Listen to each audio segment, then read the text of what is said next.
Good morning, students.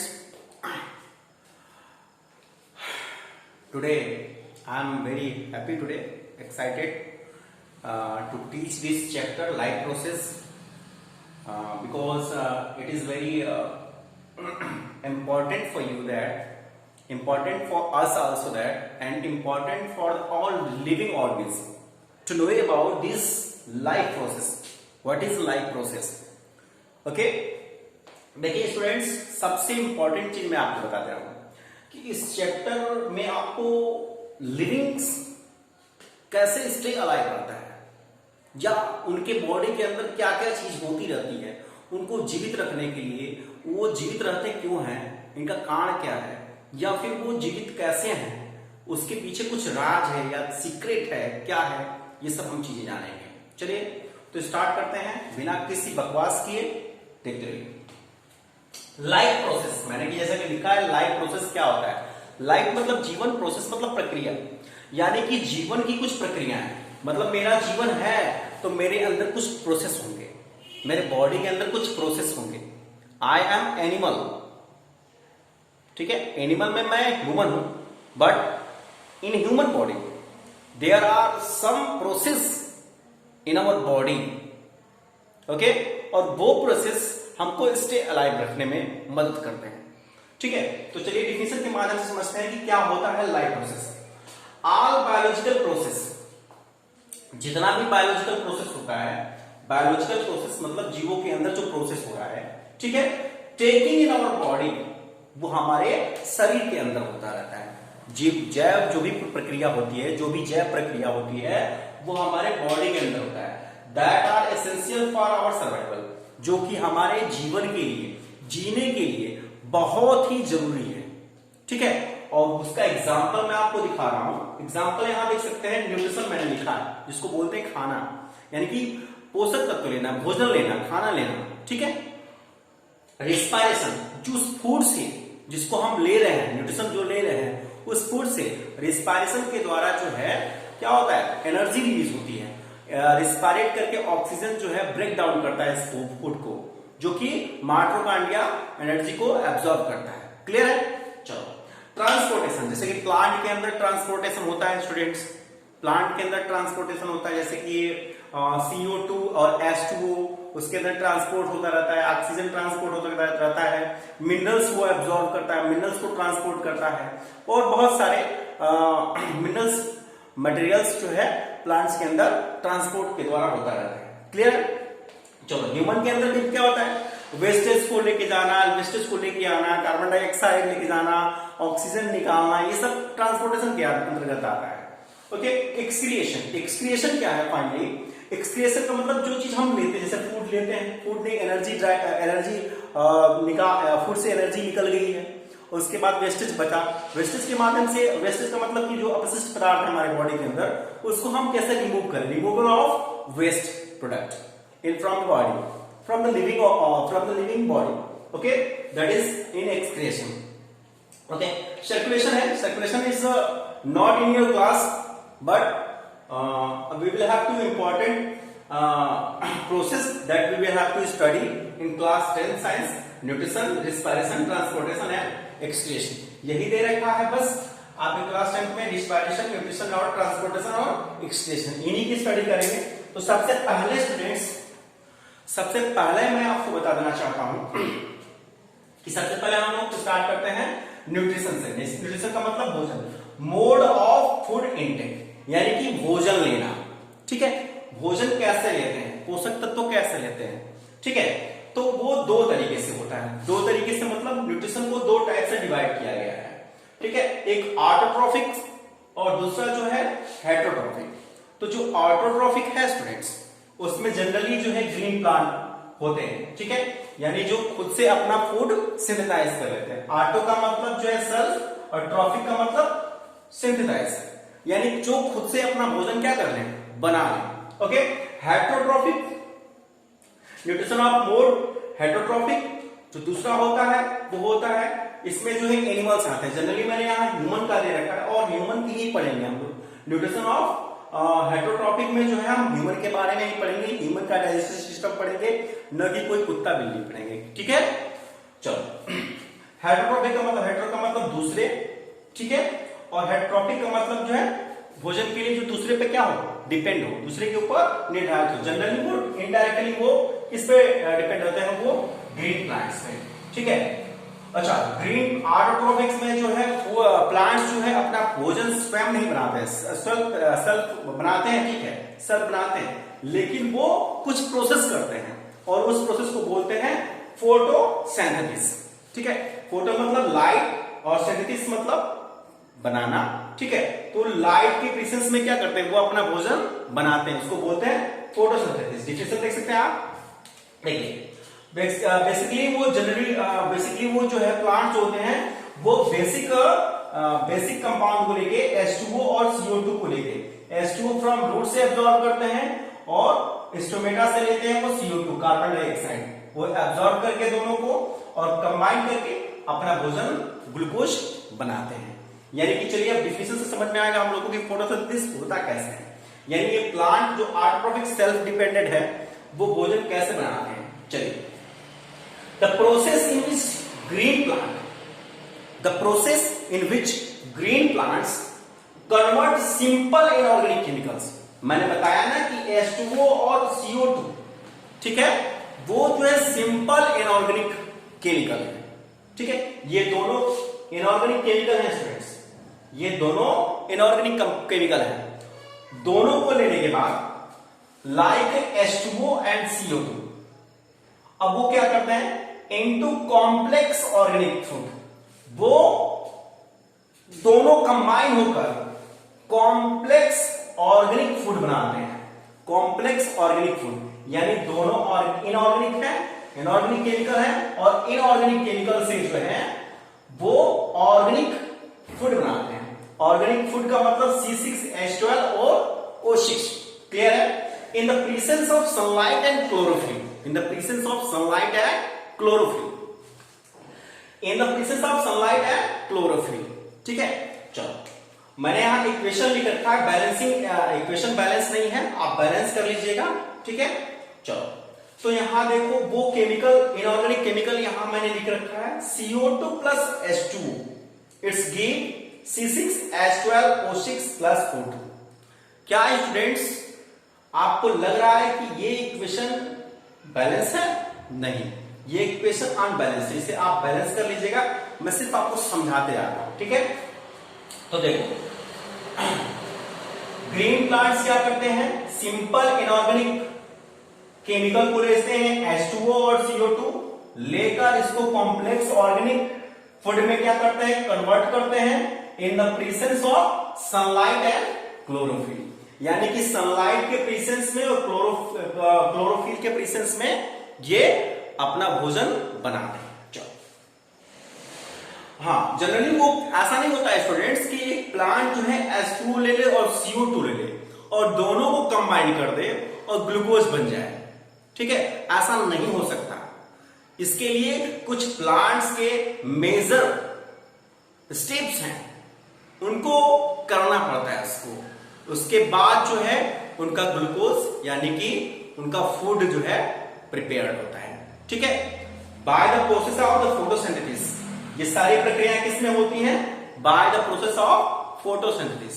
Photo का मतलब light and synthesis का मतलब presence of light, they make their foods, clear है। चलो, मैंने यहां लिख रखा इट्स इन्वॉल्व 3 स्टेप, कुछ गिने चुने जो इंपॉर्टेंट जो है स्टेप्स हैं जिनके द्वारा जो है ग्रीन प्लांट्स अपना भोजन प्रिपेयर करता है। तो मैंने फर्स्ट स्टेप लिख रखा है यहां पे, absorption of sunlight bye chlorophyll. आप सभी को पता होगा ग्रीन प्लांट के अंदर जो है उसके लीव्स के अंदर जो क्लोरोफिल पाई जाती है, और वो क्लोरोफिल जो है उस क्लोरोफिल की टेंडेंसी होती है, उस क्लोरोफिल की टेंडेंसी होती है स्टूडेंट्स कि वो जो है सनलाइट को एब्जॉर्ब कर सकता है। पहला स्टेप, प्लांट जो है सनलाइट को क्लोरोफिल के माध्यम से, ठीक है, एब्जॉर्ब करता है, क्लियर है।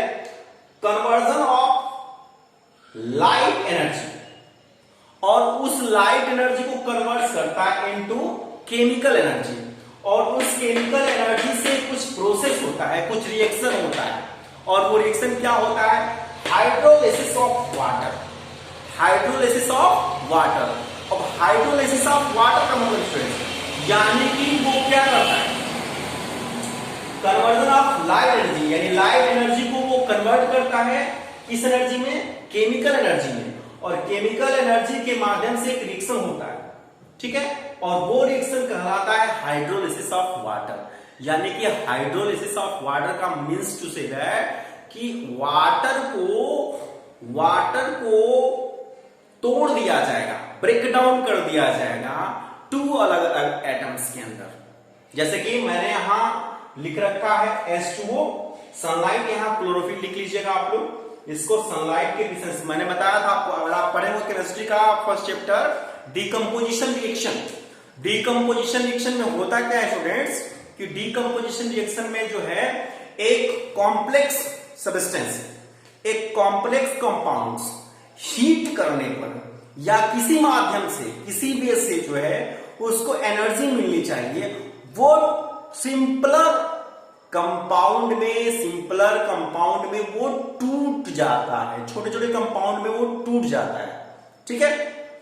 तो देखो यहाँ H2O है ना, H2O को जो सनलाइट और क्लोरोफिल के प्रेजेंस में इसको तोड़ा गया है। यहां देखो H2O और O2, ठीक है। अब ये H2O स्टूडेंट्स सिंगल किसके साथ कंबाइन होगा? CO2 के साथ, और क्या बनाएगा वो? 6H12 और O6, यानी कि ग्लूकोज निर्माण करेगा, यानी कि प्लांट, ग्रीन प्लांट का वो फूड सिंथेसाइज करेगा, ठीक है। अब देखो यहां थर्ड स्टेप क्या है? Reduction of CO2। मैंने आपको बताया भी होगा या आप पढ़े भी होंगे, या नहीं पढ़े हो तो पढ़ लोगे, ठीक है। Reduction of CO2। देखो स्टूडेंट्स, क्लास 10 के केमिस्ट्री के फर्स्ट चैप्टर में, यानी कि chemical reaction and balancing equation में आपने स्टडी किया होगा टाइप्स ऑफ रिएक्शन। उस टाइप्स ऑफ रिएक्शन में एक रिएक्शन होगा reduction reaction and oxidation reaction. Reduction reaction में यहां देखो, रिडक्शन रिएक्शन का मतलब जिसमें हाइड्रोजन क्या हो? एड हो, और रिमूवल ऑफ ऑक्सीजन हो, उसी को बोलते हैं रिडक्शन रिएक्शन। तो यहां रिडक्शन ऑफ CO2, यहां किसका रिडक्शन हो रहा है? यानी कि CO2 का रिडक्शन हो रहा है, यानी कि H2 इसमें क्या किया रहा है? एड किया जा रहा है, और क्या लिया बनाया जा रहा है? ग्लूकोज। यहां जो है प्लांट का फूड सिंथेसाइज हो गया। चलो, अगर इसमें कुछ समझ में नहीं आया होगा तो आप जनरली मुझसे पूछ सकते हैं, मैं आपको जनरली बता सकता हूं वैसे ही, विदाउट एनी लेक्चर्स। ओके, चलो स्टार्ट करते हैं। दूसरा, mode of intake food. Mode of intake food in heterotrophy, यानी कि ये जो न्यूट्रिशन है वो ह्यूमन के अंदर कैसे आता है, यानी ह्यूमन जो है हेट्रोट्रॉफिक्स किस पे डिपेंड है, ठीक है। हेट्रो का मतलब जो है वो अदर्स, ठीक है। डिपेंड, ट्रॉपिक्स का मतलब भोजन बनाना, यानी कि वो दूसरे पर डिपेंड रहते हैं, जनरली वो ग्रीन प्लांट्स पे डिपेंड रहते हैं, ठीक है। Depend on others for foods, ठीक है, वो जो है अपने भोजन के लिए दूसरे पे डिपेंड रहते हैं। मैंने यहां डाइजेशन सिस्टम बनाया है, ठीक है। जनरली हम डाइजेशन सिस्टम में जो है, जो फूड आप लेते हैं, न्यूट्रिशन लेते हैं, तो वो जनरली हमको डायरेक्टली वो एनर्जी नहीं देती है, वो जनरली हमको एनर्जी नहीं दे सकती है। वो एनर्जी हमको देगी कैसे स्टूडेंट्स? देख सकते हो आप, देखो इधर, ध्यान से देखो इधर, मैंने यहां बॉक्स में बना रखा है, लिख रखा है, ये हम डाइजेशन सिस्टम पढ़ेंगे कि किस तरीके से जो है हेट्रोट्रॉफिक जो होता है ह्यूमन के अंदर, जो ह्यूमन जो फूड को लेता है अपने अंदर, तो उससे न्यूट्रिशन मतलब उसे पोषक तत्व तो कैसे मिलते हैं, या वो फूड जाता है। देखो स्टूडेंट्स, फूड जाता है अगर ह्यूमन के अंदर, तो जनरली वो डायरेक्ट वो एनर्जी नहीं पा जाता, ठीक है। उसको कई स्टेप से गुजरना पड़ता है, वो कई स्टेप से जाता है, वो यहां से लेकर यहां तक पूरी बॉडी तक कैसे डाइजेशन होता है उसको समझना पड़ेगा। तो इसको, इस स्ट्रक्चर को बना लेना, जनरली आप बना सकते हो ह्यूमन एलिमेंट्री कैनाल जिसको बोलते हैं, और या फिर ह्यूमन डाइजेशन सिस्टम बोलते हैं। चलो, इस डाइजेशन को क्यों, ये डाइजेशन होना क्यों चाहिए, इंपॉर्टेंट तथ्य ये जानना जरूरी है कि ये डाइजेशन होना क्यों चाहिए। ह्यूमन के अंदर जो है, जो फूड हेट्रोट्रॉफी के दूसरे पे डिपेंड हो गए, वो भोजन ले रहा है, तो वो उसके द्वारा जो है क्या उसको मिलता है, उसको कैसे एनर्जी मिलती है।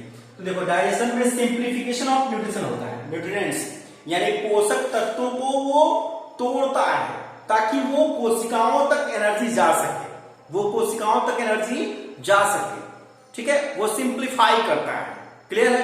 चलो, जैसे कि कार्बोहाइड्रेट, कार्बोहाइड्रेट ग्लूकोज के रूप में वो तोड़ता है, कार्बोहाइड्रेट को जो है वो ग्लूकोज के रूप में तोड़ता है। भोजन के अंदर वो कार्बोहाइड्रेट होता है और उसको जो है ग्लूकोज के रूप में तोड़ता है, सिंप्लीफाई करता है, तोड़ देता है, छोटे छोटे मॉलिक्यूल्स में छोटे छोटे ग्लूब्स के रूप में जो है वो तोड़ देता है। प्रोटीन जो है, प्रोटीन से जो है क्या प्राप्त होता है, फूड में जो है प्रोटीन की चीजें खाते हैं आप, तो उससे क्या हमको मिलता है, उससे हमको मिलता है अमीनो एसिड, जो कि अमीनो एसिड मिलता है, वो भी एक फॉर्म ऑफ एनर्जी है, ठीक है। फैट से जो है, फैट जो हम खाते हैं जिसमें फैट पाया जाता है, जिस फूड में फैट पाया जाता है, उसको अगर हम लेते हैं तो फैटी एसिड होता है और ग्लाइसरॉल होता है, ग्लाइसरॉल। चलो अब हम इस स्ट्रक्चर की बात करते हैं स्टूडेंट्स। इस स्ट्रक्चर में देख सकते हो आप, ध्यान से देखिए आप स्ट्रक्चर को। यहां जो होता है वो जो ह्यूमन के सबसे पहले ऊपर जो ये गला होता है, गला वाला पार्ट होता है, वो होता है, ये जो माउथ वाला पार्ट होता है वो होता है बकल कैविटी, इसको बोलते हैं बकल कैविटी, यानी जो माउथ वाला पार्ट, ये जो कैविटी है, ये पूरी माउथ, जो पूरा माउथ है वो क्या है, बकल कैविटी है। उसके बाद ये जो पाइपलाइन है, आप जो देख सकते हैं, पाइपलाइन इस टाइप का स्ट्रक्चर होता है, ये पाइपलाइन टाइप का स्ट्रक्चर होता है, उसको बोलते हैं ओसोफेगस, ओसोफेगस के नाम से जाना जाता है, इसको बोलते हैं फूड पाइप, इसके माध्यम से ये भोजन जो है अंदर आता है। चलो अब देखो स्टूडेंट्स, ये जो है ह्यूमन का स्टमक है, यहां ध्यान से देखिए आप लोग, ह्यूमन का स्टमक दिखाई दे रहा है, ठीक है। ये जो होता है भोजन, भोजन यहाँ यहीं आके जो है रुकता है। और देखो ये जो बगल में आपको मैंने बना रखा है लीवर है, यहाँ जो है पेनक्रियाज दिखाई दे रहा है आपको, ये जो है लार्ज इंटेस्टाइन दिखाई दे रही है, ये जो है स्मॉल इंटेस्टाइन दिखाई दे रही है, और वो है ये जो है एट लास्ट ये आपको अपेंडिक्स दिखाई दे रहा है, और यहाँ जो है आपको एनस है, एनस। चलो इसमें ह्यूमन बॉडी में 3 प्रोसेस होता है फ्रेंड्स, इसमें जो 3 प्रोसेस होता है, 3। पहला प्रोसेस होता है इंजेशन, मतलब फूड को लेना, ठीक है, फूड को लेना। दूसरा यहां होता है डाइजेशन, मतलब भोजन का पचना, ठीक है। और एट लास्ट होता है इजेशन, इजेशन, इजेशन मतलब यानी कि वेस्ट रिमूवल, प्रोडक्ट को आउट करना। चलो इतनी बात समझ में आई। मैंने ये आपको समझा दिया कि क्यों जो है डाइजेशन होता है एक ह्यूमन बॉडी के अंदर। डाइजेशन जनरली वो कार्बोहाइड्रेट्स को सिंप्लीफाई करता है ग्लूकोज के अंदर, प्रोटीन से वो क्या निकालता है, अमीनो एसिड निकालता है, फैट से क्या निकालता है, फैटी एसिड्स एंड ग्लाइसरॉल, ठीक है। चलो अब देखो इनका सबका काम है स्टूडेंट्स, इन सभी ऑर्गन्स का काम है, कुछ ना कुछ काम है, यानी कि ये प्रोसेस करते हैं, ये भी प्रक्रियाएं करते हैं। इस बॉडी के अंदर कुछ प्रक्रियाएं होती हैं, जैसे कि न्यूट्रिशन हो रहा है ना, तो न्यूट्रिशन के अंदर जो है ह्यूमन बॉडी के अंदर डाइजेशन हो रहा है, यहाँ ये भोजन ले रहा है ह्यूमन, तो कुछ ना कुछ प्रोसेस हो रहा है इसके अंदर, तब जाके उसे एनर्जी मिल रही है, और या उसके सेल के माइटोकॉन्ड्रिया के अंदर एनर्जी संग्रहित हो रही है। चलो समझने का प्रयास करते हैं। यहां से आप भोजन लेते हो, बकल कैविटी से भोजन जाता है, ठीक है। यहां जो होता है स्टूडेंट्स, ये जो पाइपलाइन होती है, पाइपलाइन जो होती है, ये जिसको बोलते हैं ओसोफेगस, ये अपना जो है इसके पास क्या होता है, सबसे पहले माउथ कैविटी की बात करते हैं, बकल कैविटी की। तो बकल कैविटी का काम क्या होता है, इस मुंह का क्या काम होता है, तो मुंह का काम होता है, बकल कैविटी का काम होता है, माउथ का काम होता है, इसके पास होता है टिथ। ये जो है मैकेनिकल ब्रेकडाउन, यानी कि मैकेनिकल तरीके से जो क्या करता है, तोड़ता है, किसको, फूड को जो है यहीं से पाचन स्टार्ट हो जाता है स्टूडेंट्स, यानी कि आपके बकल कैविटी से ही डाइजेशन का काम शुरू हो जाता है। और वो क्या करता है, वो मैकेनिकल तरीके से, यानी कि टिथ जो है मैकेनिकली तरीके से जो है भोजन को तोड़ना शुरू कर देते हैं, यहीं से आपका जो है डाइजेशन यानी इंजेशन स्टार्ट हो जाता है, डाइजेशन स्टार्ट हो जाता है। तो चलो माउथ जो है टिथ को क्या कर, टिथ माउथ के अंदर टिथ होता है, और टिथ जो है मैकेनिकल ब्रेकडाउन करता है, भोजन को तोड़ता है माउथ के अंदर। ये जो 4 आपके आगे जो बड़े बड़े जो कटिंग टिथ होते हैं, जो कि कुछ काटने के काम आते हैं, यहाँ जो बगल में 2 दांत होते हैं, वो जो है यहाँ जो ऊपर बगल में जो दांत होते हैं वो कुछ फाड़ने के काम आते हैं, जो नुकीले नुकीले दांत होते हैं। और यहाँ जो बगल में होते हैं, यहाँ बगल में वो जो है 4 जो दांत होते हैं वो कुछ तोड़ने के काम, चबाने के काम आते हैं। और एट लास्ट कुछ रगड़ने के, पीसने के काम आते हैं।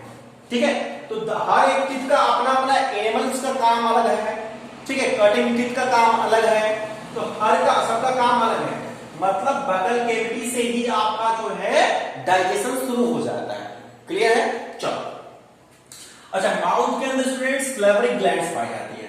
सलेवरी ग्लैंड्स मतलब कहीं ना कहीं स्टूडेंट्स ये जो है एंजाइम्स और हार्मोन से ये सारे प्रोसेस होते हैं।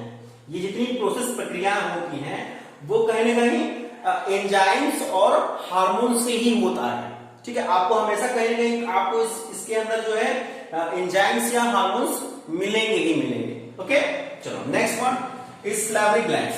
मतलब माउथ के अंदर सलेवरी ग्लैंड्स पाई जाती है, जो कि क्या स्रावित करती है, जो कि क्या सिक्रेशन करती है स्टूडेंट्स, वो स्लाइवा सिक्रेट करती है, जो कि स्लाइवा सिक्रेट करती है। ये क्या करता है, ये स्लाइवा जो है क्या करता है, कार्बोहाइड्रेट को ग्लूकोज में कन्वर्ट करता है। यानी कि इसमें जो है स्लेवरी एमाइलेज होता है, यानी कि ये स्लाइवा जो है स्लेवरी एमाइलेज करती है। स्लेवरी एमाइलेज का मतलब क्या, ये जो है कार्बोहाइड्रेट को ग्लूकोज में चेंज करती है। ठीक है, ये जो है मतलब मैं इनडायरेक्टली चेंज नहीं करने को बोल रहा हूं कि ये जो स्लाइवा उठती है तो डायरेक्ट वो कार्बोहाइड्रेट जिस भोजन में कार्बोहाइड्रेट हो तुरंत निकालती है और उसको ग्लूकोज में चेंज कर देती है।